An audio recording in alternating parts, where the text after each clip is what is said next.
Welcome to St. Louis on the Air. I'm Don Marsh. Today, a conversation with best-selling St. Louis author Curtis Sittenfeld. She is best known as a novelist and for earlier works such as American Wife, Sisterhood, and Eligible, and others. Now she's taken a new direction with publication of a collection of short stories. It is titled, You Think It, I'll Say It. We welcome Curtis Sittenfeld to the studio. Well, congratulations. You're at it again. Thank you for having me on the show. It's getting a lot of nice positive attention. Again, congratulations for that. Thank you. Thank you. I wanted to ask you about the title because I know it's relevant to one of your stories in particular because it's a game that a couple plays. But does it tie any of the other stories together? I think it does. So you're right that there's a story that actually the story itself is called The World Has Many Butterflies. And in it, there's a man and a woman who are married to other people, but when they see each other, they play this game that she thinks of as I'll think it, you say it, where she sort of makes judgmental comments about people they mutually know, as if she's speaking on behalf of both of them. But then whether that's true gets called into question as the story unfolds. But in a larger sense, I guess my hope is that maybe I'm saying some of the unspeakable things that readers might think or that people might think when they're walking around in daily life. And so it's sort of supposed to be a comment on the stories themselves, all the stories, and not just that one specific story. It is very true that most of us, I think this way. We'll have these, we don't express them as these people do in the game, but we do think that way about some people we come across. You have the beginning of that chapter you can read for us, I think, which helps us explain that a little bit. Yeah, I would be delighted to. Yeah. So this is just the first paragraph of the second story. Julie and Graham had known each other for 8 years before they ever played I'll Think It, You Say It. Then they played I'll Think It, You Say It for a year before Julie decided, realized, idiotically fabricated the belief that she was in love with Graham. Graham worked at the same investment banking firm in Houston as Julie's husband. Also, their respective kids all attended the same private school, which meant Julie and Keith saw Graham and his wife Gail regularly in a way that for almost a decade had barely registered with Julie. They showed up at the same soccer games and school fundraisers and Christmas parties and dinner parties. Excuse me. They greeted one another in a friendly fashion. And in retrospect, Julie went over it repeatedly, that innocent earlier era before she became obsessed. She thought of Graham as slightly more appealing than most men, but neither fascinating nor smolderingly handsome. All right. And then we go from there. You know, I have to tell you, Curtis, I've read Sisterhood and I've read Eligible. I didn't blush in those books, but I do a couple of times in this one. I think it's almost more surprising that you didn't blush reading those than you did blush with this. It's pretty saucy. I think saucy is, subjective. But yeah, it's true that there are scenes there are sort of sexual scenes. There are scenes that include bodily functions. There are scenes where people make cringe-inducing confessions. So I know it is a little bit mysterious to me, even why I choose to write about the subjects, why I embrace embarrassingness and awkwardness. They do say that sex sells. Are you aware of that when you're composing? I mean, sure. It would be ridiculous. I will say that there are times when, I think sometimes a review will say this is salacious or this is, and I will think okay, you just sold me, 100 more copies of this book. But I would never. I think sincerely when I write a story or a novel, I try to include what I think advances the story and makes it interesting and makes, me want to keep writing and a reader keep reading. And I don't think that I would – it's actually very hard to game the publishing system. And so I don't think that I would ever include a sex scene in the hope of selling more books. I would include – this sounds so pretentious, but I swear it's true. I would include it because I think that it sort of provides psychological insight into the characters. Mm-hmm. Does that sound plausible? Yeah, of course it does. But if you want to talk salacious, let's just read the newspaper every day, either in Missouri or nationally. Yeah, no kidding. I know. This is do you blush when you have to read the news out loud? Actually, I've gotten over that. I might have. I might have early on, and I don't blush all that easily. By the way, you begin and end the book with certain references. Speaking of national politics, with references to our president. What were you thinking when you bring Donald Trump into your stories, even if it's kind of just peripherally? Well, I think that so as you're describing, the first story in the book, it describes this interaction between a female professor who's on a work trip and her male shuttle driver from the airport. And he's a Trump supporter and she's a Hillary supporter. And they kind of have this conversation before it turns salacious.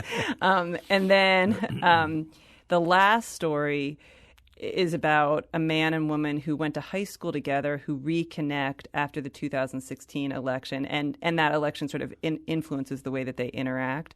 I think that this does feel like a very strange time to be alive, culturally and politically, and I think that the zeitgeist just worked its way into my fiction. Like I think one of my favorite comments about fiction was made by the director of the Iowa Writers Workshop when I was there, Frank Conroy, and he would say writing fiction is this combination of knowing what you're doing and not knowing what you're doing. Mm-hmm. And so I do feel as if my subjects or my topics choose me as much as I choose them. Mm-hmm.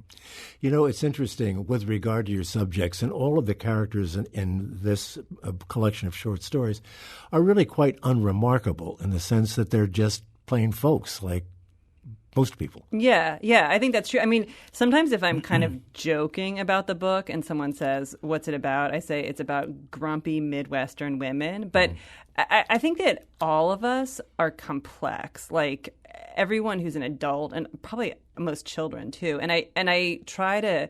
I think that you can be an ordinary person and still also be a psychologically complicated person who has lots of conflicted feelings, and that's what I try to capture in my fiction. Why short stories? I mean, you've turned from the other genre, the novel, and why did you decide to do this? Well, so I always loved short stories, and actually I started writing fiction when I was probably about 7, and from the time I was 7 to the time I was 25, I would say I exclusively wrote short stories. I mean, many of which I didn't finish, but and then I kind of got tracked to writing novels. Like my first book was a novel. I was offered more contracts to write novels by my publishing house. I love novels, but my sort of affection for the short story never went away. I mean, it was almost like I didn't have that much time to write them. And then in 2016, after my last novel, Eligible, came out, I just decided to kind of take a breather and maybe work on some of these stories that had been bouncing around inside me. Like I'd been collecting ideas for the last decade or so. You know, it seems to me that any one of the 10 stories in your book could have been a novel. You could have been expanded to be a novel. I think that's probably true. I mean, I think thank you, first of all, but I mean, in a way, like for me, if somebody says, well, how do you know if an idea is appropriate for a novel or a story? I would say a short story, it's more like a moment or something fleeting, and a novel is a topic that I just feel sort of obsessed with or consumed with interest, and I feel like I could address it in infinite ways. But that said, I think you're right. Some of these could be expanded. The length of time it takes to write a novel obviously is obvious because it's much longer. But I'm wondering if the short story writing is perhaps in some ways harder because you have to tell a complicated story in fewer sentences. So I think the answer to that is yes and no. Like on the one hand, among people in the writing community, sometimes people will say the hardest thing to write is a poem because every word must count. And I sort of subscribe to that and sort of don't. Like, I think, it takes me a few weeks or months to write a short story, and it takes me a few years to write a novel. Yeah. That said, there can be sort of soft parts in a novel, or you can, you don't want there to be, but it doesn't always have to feel super, like, tense and propulsive. And I think that in a short story, it is more like every scene has to count, every sentence has to count. There shouldn't be as much kind of like flab, so to speak. But there's less time to develop a character, and the characters are so important. Yeah, no, that's true. Well, one thing that I've taken as a big compliment is a lot of people have said to me, which, I mean, I feel mixed about this because I love short stories, but some people have said, I really don't like short stories, but I like this book. Mm-hmm. And I think one reason they're saying that is that they are able to feel emotionally invested in the characters, even in a relatively short period of time. And I think it's because, in some ways, it's because they're getting access to very personal information about these characters. Mm-hmm. And the characters, for the protagonists, if you will, in each of these stories, are female. In 8 out of 10 of there are, and then there's actually a story set in St. Louis, but of course, and that one has a male narrator, and then one other one, it's sort of told in the third person, but I guess I would say that probably has a male protagonist too. Is it difficult for a female writer to get into the male head, in developing the character? It's not difficult for this female writer. No, I'm just kidding. I mean, it's always, I would say no, I did not find it particularly challenging. It's subjective whether I succeeded in capturing the male viewpoint. I mean, of course, because of my name, because my first name is Curtis, throughout my career, people have sometimes assumed I'm a man, and they'll say, you have amazing insight into the female psyche, but then they're less impressed when they find out that I, in fact, am a woman. I have to take a break. We'll do that now. We're talking with author Curtis Sittenfeld, author of You Think It, I'll Say It. And if you'd like to get into this conversation with our not a homegrown author, but she's been living here for 11 years. Give us a call at 382-8255, that's 382-TALK, or send us an email to talk@stlpublicradio.org, or if you would prefer to send a tweet, do so at STL On Air. Back to continue this conversation in a moment. This is St. Louis on the Air on St. Louis Public Radio, 90.7 KWMU.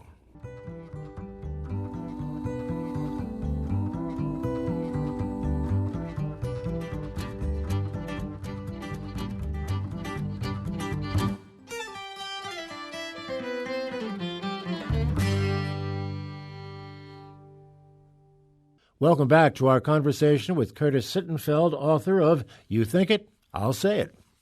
I have a quote here from one of the reviewers of your book.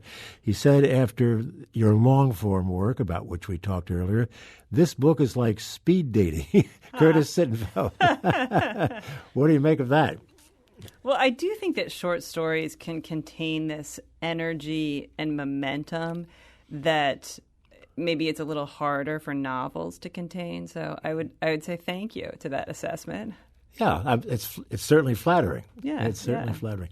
Now, it's also my understanding, Curtis, that you've had some nibbles from the world of show business for maybe taking some of this and putting it on the screen. Yeah, so I am delighted to say that Reese Witherspoon and her production company optioned the work, and they're developing it. A super talented writer named Colleen McGinnis is developing it as a show for Apple TV, which is supposed to be, I think, sort of the next Netflix, and it's supposed to star Kristen Wiig. So it's, fingers crossed. It would be thrilling for that to come to pass. What do you know about that process? I mean, what would they take from these 10 short stories, or would they involve this work at all? Yeah, so they would take the characters and a lot of the plots and sort of mush them together. Mm-hmm. And I think they would make some of the characters who are pretty separate in the stories know each other or maybe be old friends, and they would just kind of use the material to sort of establish, I guess, like the setting and the who the people are, but it would not be completely faithful to the stories, but it would be adapted from them. And I think trying to kind of capture the tone, the sort of 40-something ennui in the stories. And this would be a series we're talking about? Yeah, so it would be the kind of series that has maybe 10 episodes for 5 years. I mean, from my mouth to God's ears, but we'll see. Well, great for binge watching then. That's what could be said. Would you be involved in the process at all, or would you want to be? So I would be involved. I think that contractually, I have a title that I should commit this to memory. It's like, consulting producer or something like that. That's probably not exactly what it is. And I think that I would probably go out and visit. Like, I think the writer's room will exist in July, and I'll go visit. And it's certainly conceivable that I would write an episode, but I would not quit writing fiction and move to LA and write for TV full time. That's not something that's going to happen. I've talked to a number of authors who have gone through a process like this where they sold screen rights and what have you.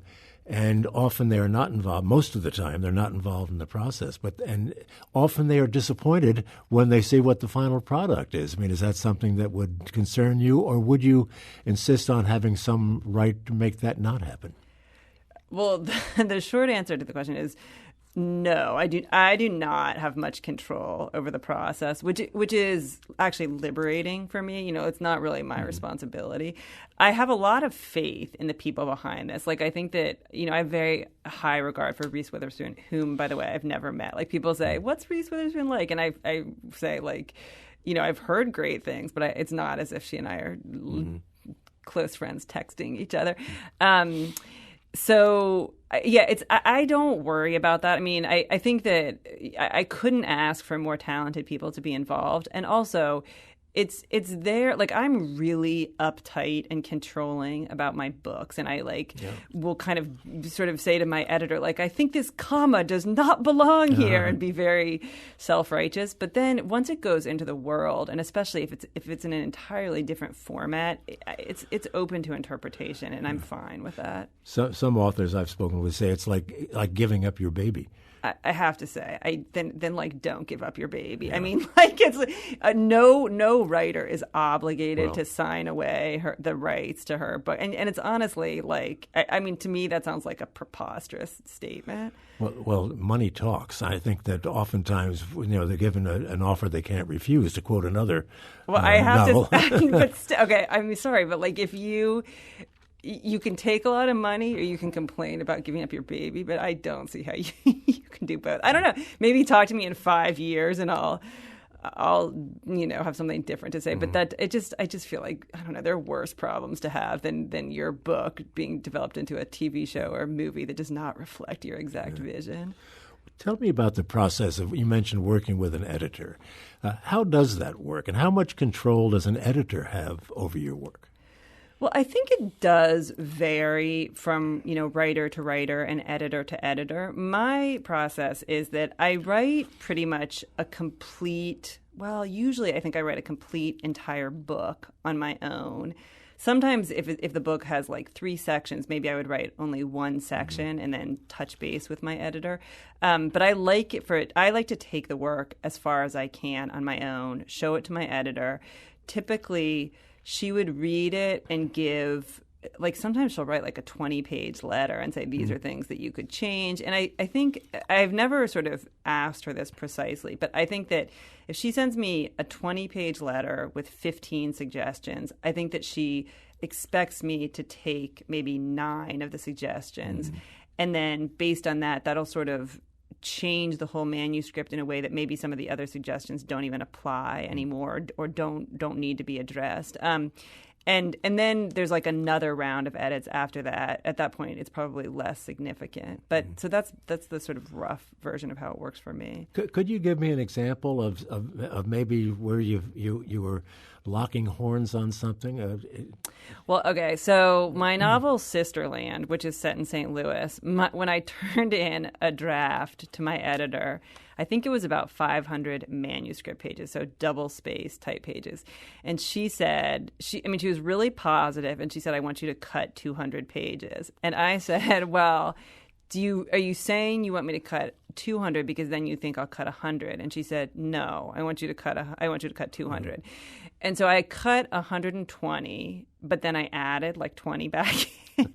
But she did feel that I had addressed the sort of, I think she just felt certain stretches, almost like I was taking 3 pages to describe removing a child from a car seat. And she felt like that just wasn't literarily justified. I have to say, publishing is an incredibly respectful industry in my experience, and editors tend to sort of say these are suggestions, but I don't know if they like quote unquote make me or anyone else do anything. And I think that they respect the artistic creativity of writers, at least in my experience. Yeah, that's what I was going to ask, was who ultimately has the final say? If you are at loggerheads on something, does the author have the final say? It might vary from situation to situation, but it's my impression that I have the final say. But I listen very carefully to what my editor says, and sometimes I get a 20-page letter, and in the first moments I'm filled with dismay, and then after I've absorbed it for a few days, I think, okay, she's right about almost everything. So, but I do think that I can, if I refuse to do something, she can kind of say, well, I don't think that this is right, but it is subjective. And so she'll say, well, oh, okay. Are many editors authors themselves? Yeah. So, I mean, one example, there's a writer, a person whom I adore named David Ebershoff, and he was an editor for decades at Random House, and then also writes fiction on his own. He's been very successful. I think his most recent novel is The 19th Wife. That's sort of a novel of early Mormonism. And there are other examples I can think of. I mean, most editors, I think, are passionate readers more than writers themselves, but some are both. Do you have any favorite themes? In this book, I've noticed that infidelity pops up a few times. Homosexuality is also works its way in.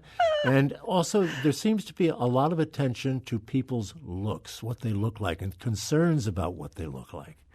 Well, Don, thank you for noticing. My favorite themes actually are homosexuality, infidelity, and physical appearance. I've been waiting for someone to point that out publicly. So I think that something I'm interested in is the sort of discrepancy between our lives as we sort of privately or personally experience them, and then the way we present ourselves publicly, whether in real life or on social media, and how there can be a discrepancy between the two. And there can be this huge gulf between how we're acting and how we feel emotionally, or, how we behave with a person and what we really think of them. And so I do think, I mean, if you're asking, I think that the topic of marriage, for example, is endlessly interesting. And something I think about is, I feel like there's some unknowability about anyone else's marriage or anyone else's, romantic relationship. And it's unknowable to anyone except the two people in it. And maybe it's unknowable to them too. So yeah, that's certainly in the story collection. What about your process? Do you get up at 5 o'clock in the morning and write 1,000 words and then have a cup of coffee, go back to bed or whatever? No, I do not. I mean, sometimes if I wake up at 5 a.m, it's like by accident, and I wish I hadn't. And then I'm like ruminating about the state of the world. I have kids, and my kids go to school in the morning, and then I write. And most writers, even writers who are considered sort of full-time writers, write for a few hours a day, like 3 or maybe 4. It's unusual to write for 8 hours a day. So I think that my brain is sharper in the morning. And so I try to write in the morning, and then in the afternoon, maybe do more like respond to emails or go to Schnucks. Do you think that social media is having any impact on future writers in terms of the way people are communicating these days? If, in fact, writing is a skill that maybe is enhanced by it, or perhaps just the opposite? Yeah, I'm sure that we're all affected by social media. I mean, in a way, even if you're not on social media, you're still affected by social media, and even maybe by your own absence from it. And yes, I think that it probably is affecting people's writing. I would not know how to quantify the way it's affecting people's writing. But yes, I can't imagine that it's not. Well, I think in terms of that which I see, which sentences are kind of emasculated, if you will, in terms of people writing shorthand anymore, and whether that is having any could have an effect on writing skill. Yeah, it's interesting because I know what you're saying, but then there are other times when, like, I'll think about how I communicate in an email versus how I communicate in a text. And in a way, or in a tweet, a text forces you to be concise, and that is actually a skill. And there are times when you think, like, it's amazing how much you can distill information down to just a few words. The books that you read are what's your favorite thing to relax with? I like to read about homosexuality, infidelity, and physical appearances. So any books that contain. My favorite writer is the Canadian short story writer Alice Munro, who won the Nobel Prize not too long ago. She's a fantastic writer. I just read this amazing new short story collection called A Lucky Man by a writer named Jamel Brinkley, and it's his first book. I think he's in his 30s. I'm not sure, but he's a phenomenal talent, and I loved it. So, yeah, I mean, I definitely read more fiction than nonfiction, but I think I'm pretty open-minded in terms of the sort of topic or the author. Yeah. Your final story in the book, Do-Over, is up for a major award, as I understand it, in the world of short story writing. It's kind of a niche world. So I actually went to London a couple weeks ago. The story was one of 6 shortlisted stories for a big prize, and I did not win the big prize, but it was an honor just to be nominated. And I will say, if listeners want to Google this, the story that did win is called, I think it's called Peanuts Are Not Nuts, by a writer named Courtney Zoffness, Zoffness, and it's a great story. So if I wasn't going to win, I'm glad that story did. What do awards like this mean to authors? Are they important? That's an interesting question. I mean, I have to admit, since I have not really won any awards, I don't know what they mean. I mean, I have had like, sort of recognition of my books, and I think it can mean different things to different authors. Like, truthfully, my impression is that Courtney Zoffness has not previously published a book, and so I would say it greatly increases the chance that she will be offered a book deal for a story collection or a novel. I mean, I think, I guess they sort of flatter one's ego, or it was through the newspaper, the British newspaper, it's the Sunday Times. And the reason that particular prize gets attention is that you're awarded, potentially, if you win, you're awarded actually a huge sum of money for one short story. So it's like £30,000, which I think is like $50,000. But again, that money did not go into my bank account, but I had a nice trip to London. And the story Do-Over was one of my favorites in the book, involving a couple meeting high school rivals, I guess you would call them, 25 years later, and very brutal in the honesty that is evoked in their getting together. Well, I think that you and I have been talking about how sometimes we think things and don't express them. And I think that this man and woman end up having a conversation where she does express the things you're sort of not supposed to express. And the story is kind of about what happens when you violate those norms of conversation. Yeah, very good story. The other one that I liked so much was concerning the up-and-coming movie star being interviewed by a woman for a feature in a magazine. And it cons the journalist, if you will. Well, so the story is called Off the Record, and I have worked as a journalist. I mean, for most of my adult life, I've been a fiction writer. But I think that when a journalist is interviewing a subject, it's an interesting, complicated dynamic that can be very kind of personal and intimate, not in inappropriate ways, just because that's the way it's structured, and that like the journalist has to sort of decide what to include, what not to include, how unkind or how generous to be, and so it's not the only time that I've written fiction sort of from the point of view of a journalist. And also, of course, there's something interesting where in an interaction with like that it's the person being interviewed gets all the attention, but the other person has just as many thoughts and feelings inside them. Well, it's a great story, as all of them are. There's just to digress from this book, You Think It, I'll Say It. I wanted to ask you about American Wife, and that's going back a couple of books, needless to say. But this is it's the Laura Bush story, correct? Yes.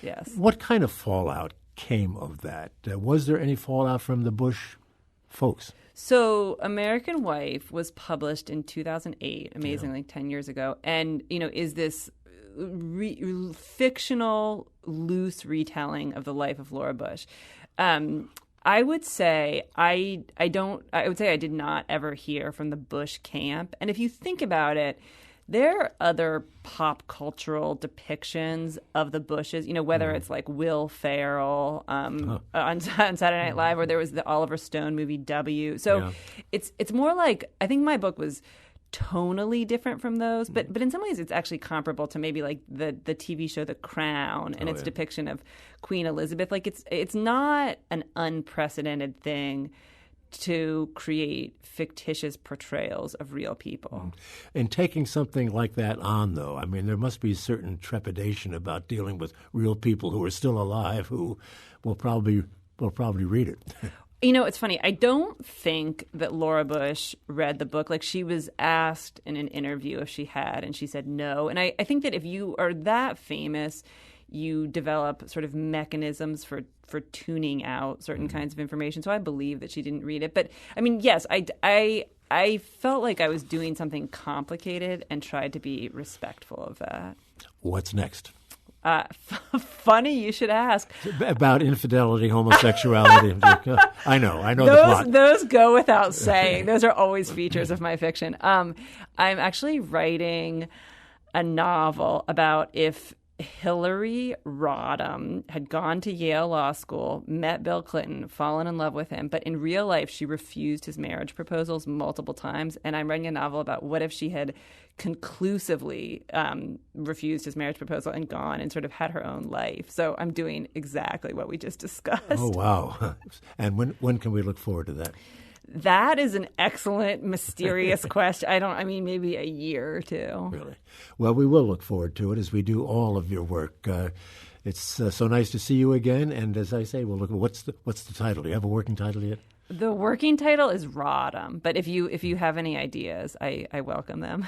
Okay, well, we'll look forward to that. Curtis Sittenfeld, thank you so much. Continued success for you. You're a wonderful writer, and we enjoy everything that you've done so far. Thank you so much for having me on the show again. I should point out, if people want signed copies of this book, they can do so through Left Bank Books, correct? Correct. Okay, You Think It, I'll Say It. That's the name of the book. This is St. Louis on the Air on St. Louis Public Radio, 90.7 KWMU.